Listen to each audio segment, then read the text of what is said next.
They call themselves the faithful and discreet slave, God's only channel of communication on earth. But what the governing body doesn't tell you about life at Bethel headquarters could change everything you believe about the men leading Jehovah's Witnesses. You ready? Let's get into it.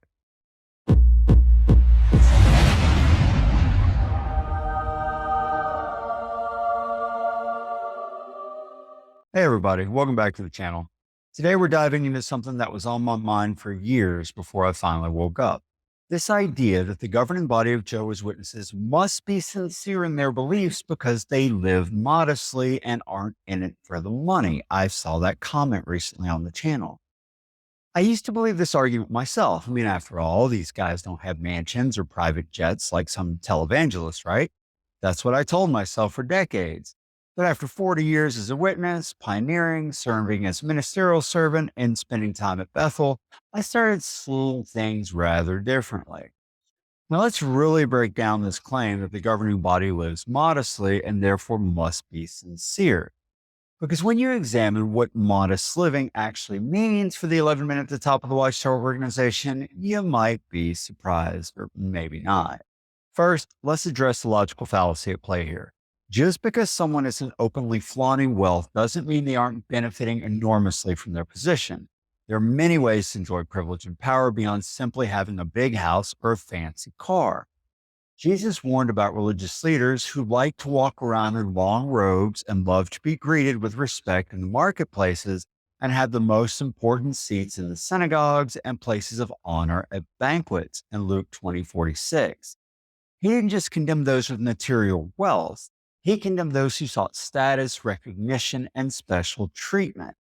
The governing body may not have personal fortunes, so we can't know that for sure, but they have something potentially more valuable: absolute authority over millions of people and billions in assets with zero accountability. Let's talk about Bethel headquarters at Warwick, New York for a bit. This isn't some humble building. It's a sprawling campus on a beautiful lake with manicured grounds that rival luxury resorts. Even if the apartment that they live in is a modest one, think about what it would cost to buy or rent an apartment in a setting like that. This is not low income housing. No HUD here. When I was in the organization, I thought Bethel was just a place where hardworking brothers and sisters served Jehovah in modest conditions. But Warwick isn't like that. It's a stunning property that would make any real estate developer envious. You remember those images we all saw, brothers and sisters volunteering to build Warwick? The organization framed it as humble servants working together. But think about what was actually happening here: unpaid labor constructing beautiful accommodations for the leadership. Watchtower campuses weren't built with hired contractors at market rates. They were built with donated funds and volunteer labor from witnesses who took time off work, used vacation days, or even quit their jobs to go help with construction. Now, it's true that governing body members don't receive large salaries in the traditional sense. Instead, they receive what's called a stipend for their personal expenses. But this is just the beginning of their compensation. Consider what they actually receive: free housing in one of the most beautiful parts of New York State, free utilities, electricity, water, internet, phone service, free meals prepared by others in dining facilities, free health care and medical treatment, free transportation and travel expenses, free household items and furnishings, and that stipend for personal expenses, worldwide travel, and celebrity status within the organization of millions of people. When you add up the market value of all those benefits, you're looking at a compensation package worth hundreds of thousands of dollars annually. No mortgage, no utility bills, no grocery shopping, no cooking, no cleaning, no healthcare premiums, no car payments. It's all paid for them. Now compare this to the average witness who struggles to make ends meet while being discouraged from pursuing higher education or better paying careers and still expected to donate to the organization. In 1 Timothy 6:8, Paul wrote, "So if we have food and shelter, we will be content with that." The governing body has far more than just food and shelter. They have comfort, security, and luxury that most witnesses will never experience. And even the Apostle Paul was a tent maker. He worked a trade to support his ministry. Now, beyond the material benefits, there's the immeasurable value of power and influence. The governing body holds absolute authority over the spiritual lives of over 8 million Jehovah's Witnesses worldwide. In my decades as a witness, I watched their authority grow. It went from a body of directors whose names we didn't know making administrative decisions to being elevated as the sole channel of communication from God, the faithful and discreet slave of Matthew 24, plastered all over JW Broadcasting as the leaders of the witnesses. Now think about the weight of that position. These men can change doctrine at will with no accountability. They control almost every aspect of witnesses' lives through policies. They decide how billions in donated funds are spent, and they're not accountable for that because as a nonprofit church, they're not transparent. They demand unquestioning obedience from millions of people, and those who dare to question are faced with serious consequences. When I was a ministerial servant, I implemented policies from the governing body without question. Now I see how intoxicating that kind of power must be. As Lord Acton famously said, power tends to corrupt, and absolute power corrupts absolutely. Why would the governing body be immune to this? Jesus explicitly warned against this type of arrangement when he told his disciples, "You know that the rulers of the nations lord it over them, and the great men wield authority over them. This is not the way among you. Rather, whoever wants to become great among you must be your minister." And Matthew 20, 25, and 26, which Watchtower has quoted innumerable times.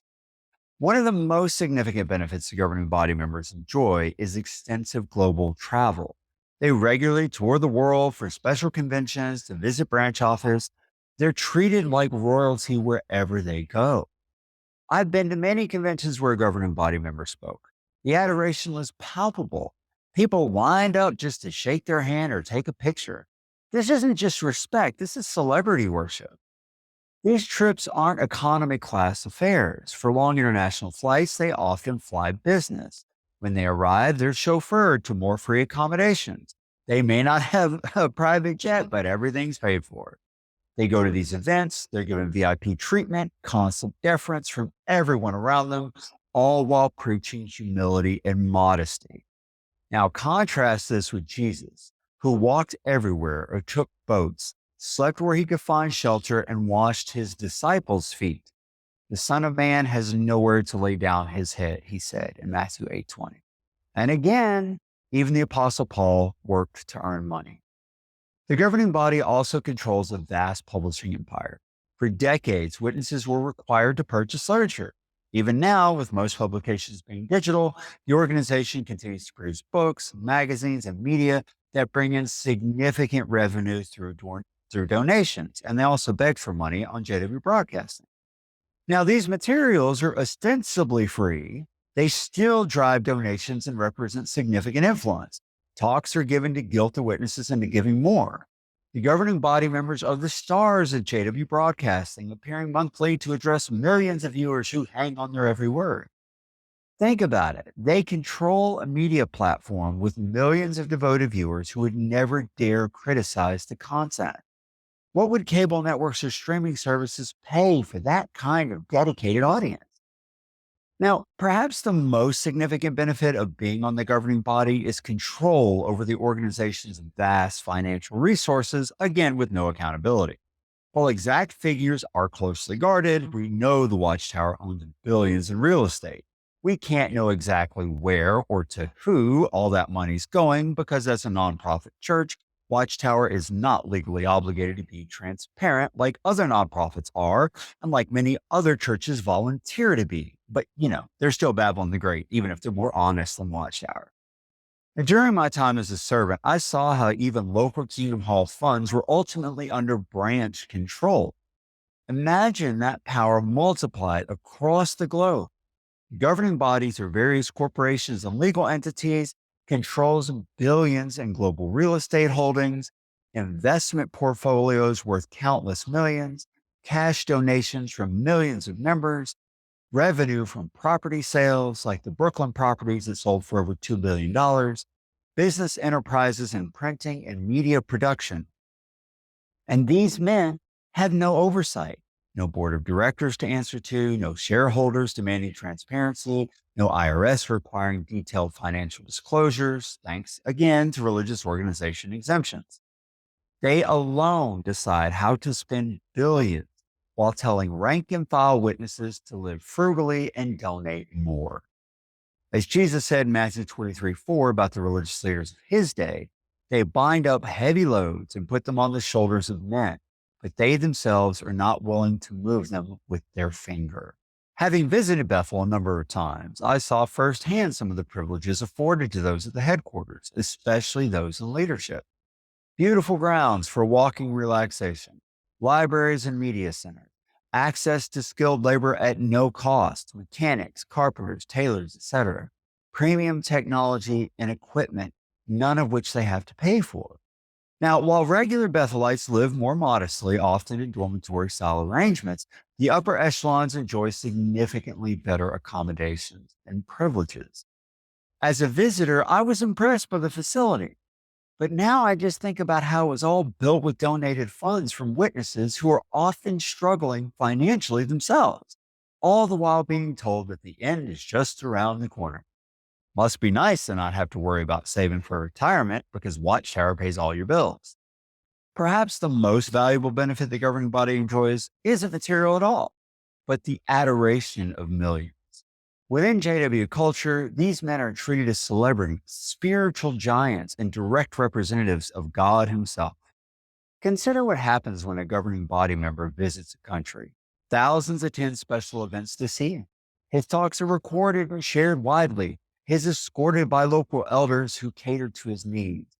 Witnesses consider it an honor just to be in the same room.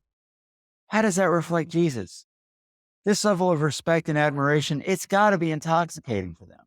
After years in the governing body, how could anyone just walk away from that, even if they start to have doubts? The psychological reward of this status is immense and hard to break. What happens when governing body members step down or are removed? Well, while regular witnesses often struggle with retirement planning, having been discouraged from careers with good retirement benefits, governing body members are taken care of quite differently. Take Anthony Morris III as a perfect example. After being unceremoniously removed from the governing body, what happened to him? Well, the Watchtower purchased a $250,000 home for him and his wife in Lumberton, North Carolina. They're allowed to live there until they die, at which point the property reverts to the organization.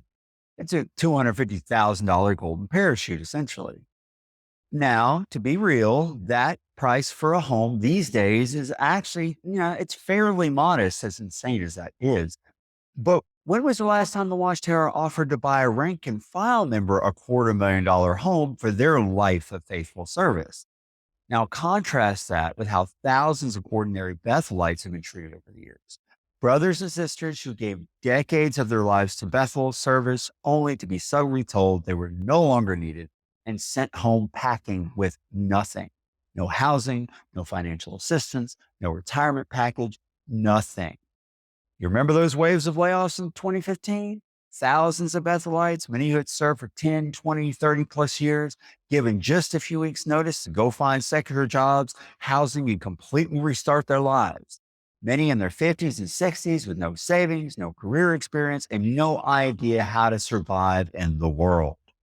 The hypocrisy is staggering. From the platform, they discouraged higher education and career advancement that could have provided maybe at least a chance at retirement security. They encourage witnesses to live simply and trust in Jehovah's provision. Yet when Anthony Morris III was removed from his position, he didn't have to worry about where he'd live or how he'd survive. $250,000 house was waiting.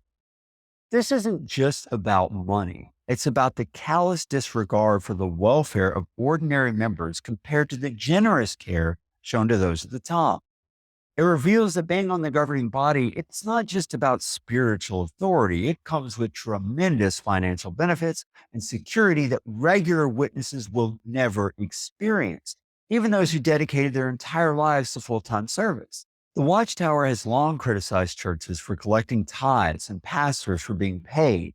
Yet they've created a system where their leaders receive comprehensive support for life, funded by donations they strongly encourage from members. From the platform and in publications, they praise simple living and warn against materialism while enjoying a standard of living that most witnesses can only dream of.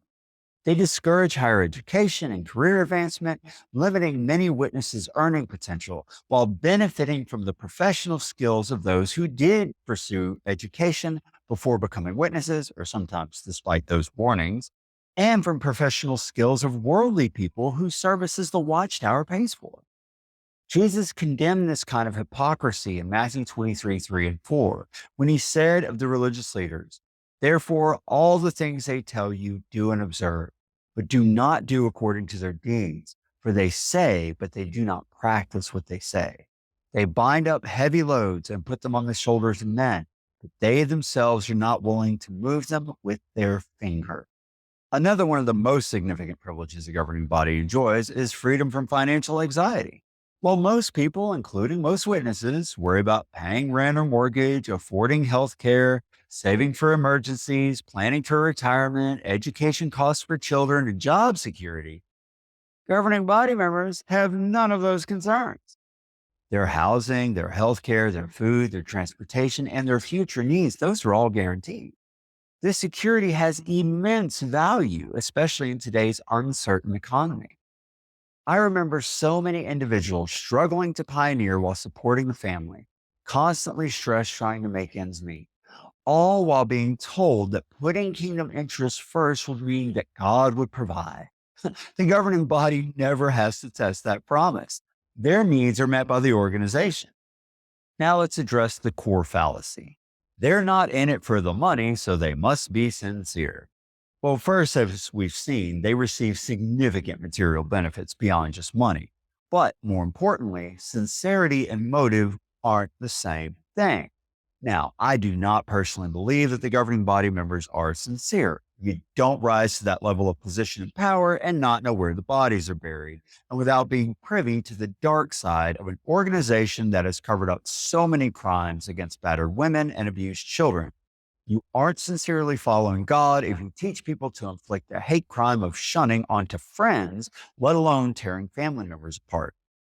But, devil's advocate, let's assume the governing body are all completely sincere. People can be sincerely wrong. They can sincerely believe they're chosen by God while enjoying the privileges that come with that belief. Humans are masters at self-justification. I myself sincerely believed everything I taught when I was pioneering. I wasn't trying to deceive anyone, but that didn't make the things I was teaching true. And over time, comfort and status make it harder to question a person's beliefs, even when doubts arise. You just suppress them to maintain the benefits. Well, for the governing body who spent decades in the organization, rising to the top position, the psychological cost of admitting they might be wrong would be devastating. It's far easier to continue believing they're right, especially when that belief comes with so many benefits. Think about the psychology at play. Most governing body members have spent their entire lives in the organization. They've given up normal careers, family relationships with non-witnesses, outside opportunities. The cost of admitting they've been on the wrong path would be enormous. This is what psychologists call the sunk cost fallacy. Continuing a behavior because you've already invested so much in it, even when evidence suggests you should change course. Well, for a governing body member to wake up and leave, that would mean a bunch of things. First, they'd have to admit that they dedicated their lives to something false. They'd have to lose their status, housing, financial security, community. They'd have to face shunning from everyone they know. They'd have to start all over in the world with few marketable skills. They'd have to confront the harm their policies have caused countless people. Is it any wonder they continue? The combination of material security and psychological investment creates a powerful incentive to maintain the status quo. Throughout this discussion, I've referenced Jesus' words about religious leaders of his day. It's worth considering. What would Jesus say about the governing body's arrangements? Well, Jesus praised the widow who gave her 2 small coins while criticizing the rich who gave from their surplus in Mark 12. Yet the organization collects donations from struggling witnesses while sitting on billions in assets and paying for all the governing body's needs. Jesus said his disciples would be known by their love in John 13:35. But the organization enforces shunning that tears families apart. Jesus warned against calling anyone leader or father because your leader is one, the Christ, in Matthew 23:10. Yet the governing body claims to be the only channel of communication from God on earth. The contrast is stark. Now, when someone tells you the governing body can't be in it for money because they live modestly, remember this analysis. Their compensation isn't just financial, it's a comprehensive package of material security, status, power, and influence that few people will ever experience. I'm not sharing this to attack individuals. These guys, maybe they are just products of a system that rewards conformity and discourages critical thinking. Maybe they do sincerely believe they're doing God's will. But sincerity does not equal truth or justice or love. As Jesus said, you will know the truth, and the truth will set you free. Understanding the reality of how the organization operates was a crucial part of my own journey to freedom. If you're a current witness watching this, I understand the defensive feelings that are probably coming up if you've managed to get this far. I felt the same way when I first heard criticism of the organization. All I ask is that you research these points for yourself. Don't take my word for it, look at the evidence. And if you're a former witness like me, I hope this helps you make sense of your experience and continue healing. Thank you for watching. If this video resonated with you, please consider subscribing and sharing with others who might benefit. You can click the join button below if you want to help me out in making these videos. The more of us who speak out, the more people can make truly informed decisions about their spiritual path. Take care, and remember, you're not alone. Be sure to leave your comments below, your personal experiences. Correct me if I'm wrong in anything. I'm happy to hear that too. And I'll see you in the next video.